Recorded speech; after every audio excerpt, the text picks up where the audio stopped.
Hi there, this is the fourth posting in this blog series about learning how to play a musical instrument and the acoustic guitar in particular. Now in the last video I suggested that you want to make sure that the approach and the kind of instruction that you seek out matches up with your own interests, your learning style, and is in sync with the amount of time that you have to put into it. I'm going to continue along that line, but we're going to specifically talk about choosing a teacher this time. It's very important. I feel qualified to talk about this because not only am I a longtime guitar teacher myself, but I'm the co-founder of ArtistWorks, and we've put some pretty notable players under the microscope to be sure that they teach just as masterfully as they play. Now, whether you're choosing a teacher for private lessons or you're choosing the teacher in an online course, there are certain things that you should investigate and learn about before signing on. So know about your prospective teacher. How long has he or she been playing and teaching? That's an important thing to find out. Are there any kind of online reviews that you can check out about this individual? Can you find any videos of your prospective teacher playing? And if you do you find that they play or teach the kind of music that you yourself want to learn to play? Maybe you can also look around and see if you can find an online interview with that person, and in that way you can get an idea of their personality and find out whether or not you would like learning from them. In some cases, a prospective teacher may have their own website or Facebook page or LinkedIn page that you can check out. And you can look and be sure that they're truly focused on teaching. You don't want to take a teacher who's kind of dabbling in teaching and who may go back to performing and not be available kind of for the duration. So that's one thing to think about. And also, the best players are not always the best teachers. This is an especially important point for beginning players because sometimes advanced players forget what the early stages were like, and therefore they can end up skipping over important building blocks that you'll need when you're learning yourself. So it's a couple of things to think about. Now, thinking about private lessons, you have to think about the qualifications and credentials of the person, but also there's logistical things to think about. Now, you might be planning to study with a teacher at their own studio in their home, or maybe they teach at a music store, or you might be looking at maybe engaging with them over some kind of online two-way learning like Skype or maybe FaceTime. But still, no matter how you're going to connect up with them, you want to make sure that your goals and what you're looking for are kind of in line with the teacher's recommended approach. And think about, again, this idea of how much time do you have to devote to this. If you only have 20 minutes to practice a day or every few days, then you may find that an hour-long lesson each week probably isn't a good match for you. Maybe you want to think about more like a half hour every couple weeks. Again, you just want to kind of match up your teacher with your own availability and your own amount of time that you plan to devote to this. So again, you're going to look at the teacher, the credentials of the teacher. Maybe they've taught somewhere like at a local school, community college or something like that. If they have, that's often a very good sign for you. It means that they are serious educators. And again, how long have they been teaching? How many students have they taught? And over how long a period?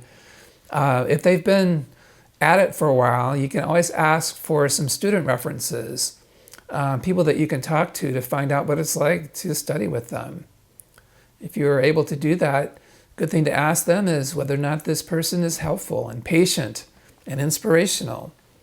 And then also, you want to make sure that the teacher focuses on you or focuses on the student and doesn't spend the whole lesson time just showing off themselves or reminiscing about their good old days.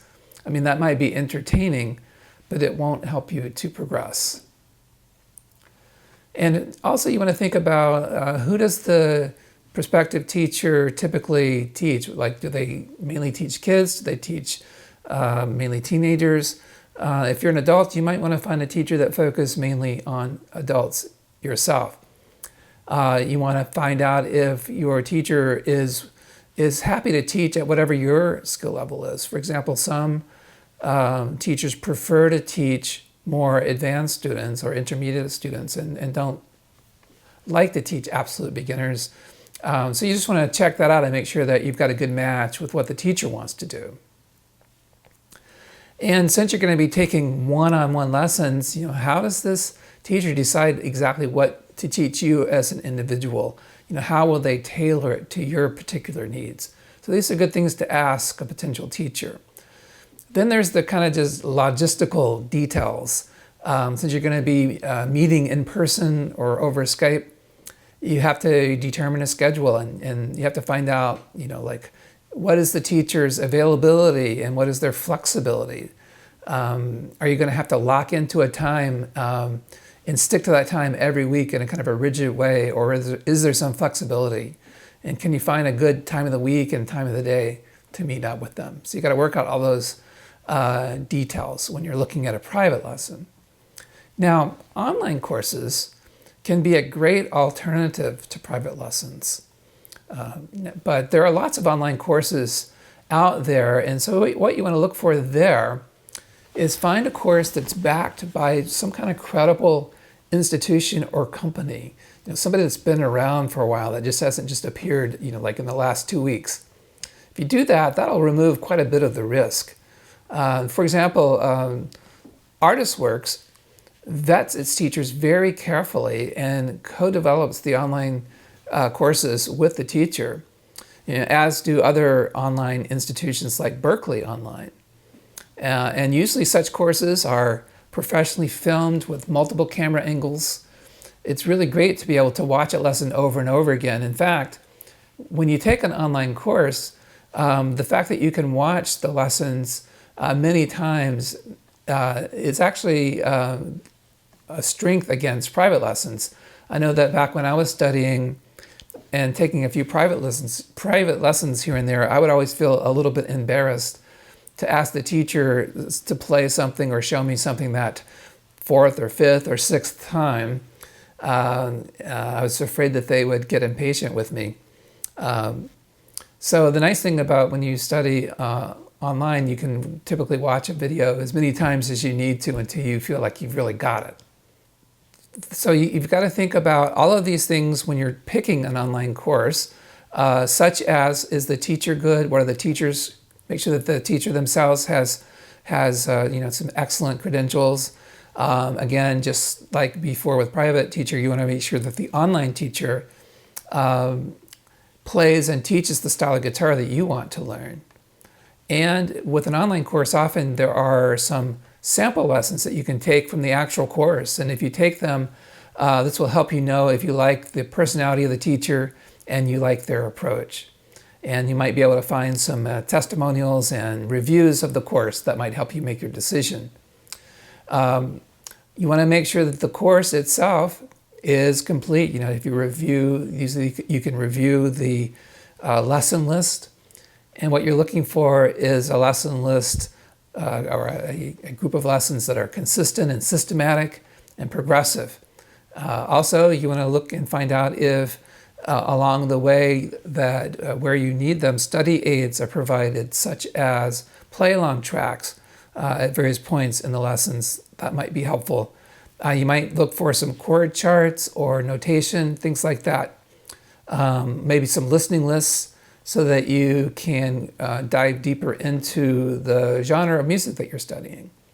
Does the course use up-to-date technology? For example, can you take a video that you're watching and watch it at a slower speed so you can see better what's going on? Can you create a loop that you can play the same passage over and over to?